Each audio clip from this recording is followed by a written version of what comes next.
Gente, que bom ter vocês aqui reunidos mais uma vez nesse grupo pequeno. O nosso desejo é falarmos sobre limpando o mato do jardim da igreja. Como assim limpando o mato do jardim da igreja? Isso é serviço para jardineiro ou isso é serviço para outro tipo de pessoa? Quando nós falamos de limpar o mato do jardim da igreja, algumas coisas estão envolvidas nessa situação. Primeiro, nós não queremos retirar o jardim da igreja. Nós não queremos acabar com o jardim da igreja. Nós simplesmente queremos limpar aquilo que precisa ser limpo, todas as ervas daninhas, todo tipo de mato, tudo aquilo que cresce aonde não devia crescer, tudo aquilo que enfeia, tudo aquilo que atrapalha, tudo aquilo que depõe contra a beleza do jardim da igreja. Pensando nisso, quando nós olhamos para as Escrituras Sagradas, nós encontramos algumas afirmações que falam a respeito de pessoas que estão na igreja, mas que têm áreas na vida delas que precisam ser tratadas. O rei Davi, ele escreve no Salmo 51 uma mensagem que me inspira e inspira você. Vejamos o que o rei Davi nos diz no Salmo 51, a partir do versículo 1. Compadece-te de mim, ó Deus, segundo a tua benignidade, e segundo a multidão das tuas misericórdias, apaga as minhas transgressões. Lava-me completamente da minha iniquidade e purifica-me do meu pecado, pois eu conheço as minhas transgressões e o meu pecado está sempre diante de mim. Pequei contra ti somente, e fiz o que é mal perante os teus olhos, de maneiras que serás tido por justo no teu falar e puro no teu julgar. Eu nasci na iniquidade e em pecado me concebeu minha mãe. Eis que te comprases da verdade no íntimo e no recôndito me fazes conhecer a sabedoria. Purifica-me com esopo e ficarei limpo, lava-me e ficarei mais alvo que a neve. Faze-me ouvir júbilo e alegria, para que exultem os ossos que esmagaste. Esconde o rosto dos meus pecados e apaga todas as minhas iniquidades. Versículo 10. Cria em mim, ó Deus, um coração puro e renova dentro de mim um espírito inabalável. Quando olhamos o rei Davi falando sobre essas situações que envolvem toda a vida dele, e nesse momento da vida pedindo para que Deus crie nele um coração puro, é porque o rei Davi naquela situação, naquele momento, ele percebia que o coração dele estava cheio de matos que precisavam ser arrancados, e ele entendia que a melhor maneira de fazer isso era se colocando nas mãos do Eterno, nas mãos do Senhor, nas mãos do nosso Salvador. Quando falamos de limpar o mato do jardim da igreja, falamos basicamente em termos de 4 áreas. A primeira área eu chamo de limpando o mato da idolatria. Se nós queremos ter um jardim verdadeiramente bonito, se queremos apresentar-nos a Deus de maneira que seja agradável a Ele, nós precisamos examinar o nosso jardim, examinar o nosso coração e tudo aquilo que pode ser objeto de idolatria eu preciso retirar da minha vida.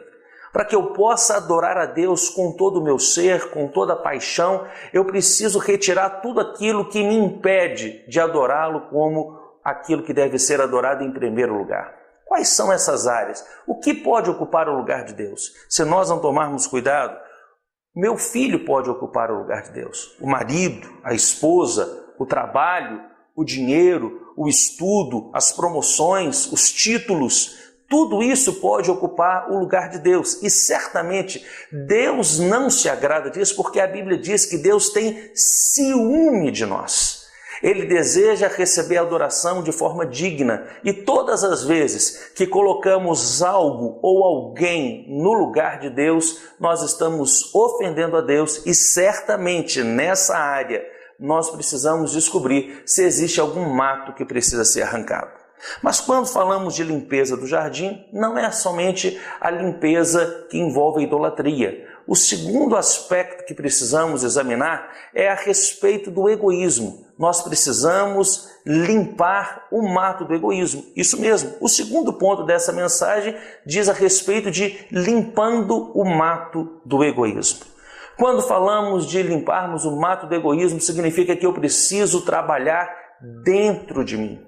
Muitas vezes nós somos criados e pensamos que somos o centro do mundo, que somos o centro do universo. Isso é um erro muito grave. Limpar o mato do egoísmo requer uma atitude de coragem, porque não é só a mudança da casca, não é como aquela árvore que caiu após a tempestade porque estava oca. Nós não podemos aparentarmos uma beleza, aparentarmos alguma coisa, externamente sermos alguma coisa, mas estarmos corroídos por dentro. Quando falamos de mudar, arrancar, limpar o mato do egoísmo, nós estamos falando que precisamos mudar não somente a casca, mas precisamos mudar os nossos valores, mudar as nossas prioridades. É preciso vencer a vaidade, o orgulho, a soberba. É preciso matar os meus próprios sonhos para que eu viva os sonhos que Deus tem para mim. Essa mudança, ela precisa ser profunda, ela precisa ser radical e ela precisa ser real. Para isso precisamos de duas atitudes: confissão de pecados e prestação de contas. O terceiro ponto dessa mensagem diz a respeito de limpando o mato do isolamento. Nós não fomos chamados para vivermos isolados. Quando eu falo de limpar o mato do isolamento, significa que eu preciso me aproximar, eu preciso amar a Deus acima de todas as coisas, amar ao próximo como eu amo a mim mesmo. Ou seja, existe um amor em que eu me relaciono com as pessoas, elas são importantes para mim. Eu preciso aprender a amar o próximo. Quem é o meu próximo? O meu próximo pode ser meu amigo, o meu próximo pode ser meu inimigo, pode ser um desconhecido.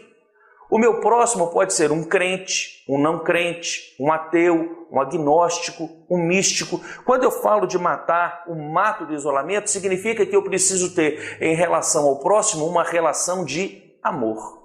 O que implica amar? Amar implica perceber, implica importar, cuidar e andar. Na nossa caminhada cristã, nós caminhamos às vezes bem nesses três primeiros pontos. Percebemos as dificuldades, nos importamos com as dificuldades, cuidamos das dificuldades, cuidamos dos problemas. Mas o que vai fazer a diferença mesmo, o que vai demonstrar se eu amo de verdade, é a minha vontade, o meu desejo de andar com o meu próximo. Quando falamos de limpeza do jardim, não basta limparmos o mato da idolatria, não basta limparmos o mato do egoísmo e limparmos o mato do isolamento. É preciso limparmos o mato do nosso coração. Nós precisamos vencer a ira, o rancor, a mágoa, o ódio, a raiva, medo, angústia, dor, tantos sentimentos que poluem o nosso coração e que não nos permitem nos aproximarmos de algumas pessoas. Quantas pessoas nós conhecemos que ao longo da nossa trajetória nos magoaram e nos feriram? Quando falamos a respeito de limpar o mato do jardim da igreja, precisamos limpar o nosso coração. É preciso aprendermos a perdoar. É preciso aprendermos a amar de verdade e estarmos dispostos a fazermos mudanças intensas e mudanças profundas. Pensando agora nesse grupo que está reunido, quais são os matos que cada um de vocês individualmente precisa retirar da sua vida? Matos que estão no seu jardim pessoal, quais precisam ser arrancados? Segunda pergunta: quais são os matos que têm atrapalhado o crescimento desse grupo? Pense nisso. Quais são as áreas que precisam de tratamento? Tenha coragem. Reconheça os seus erros. Reconheça os seus limites. Quero orar por você e quero abençoar a sua vida, no nome de Jesus.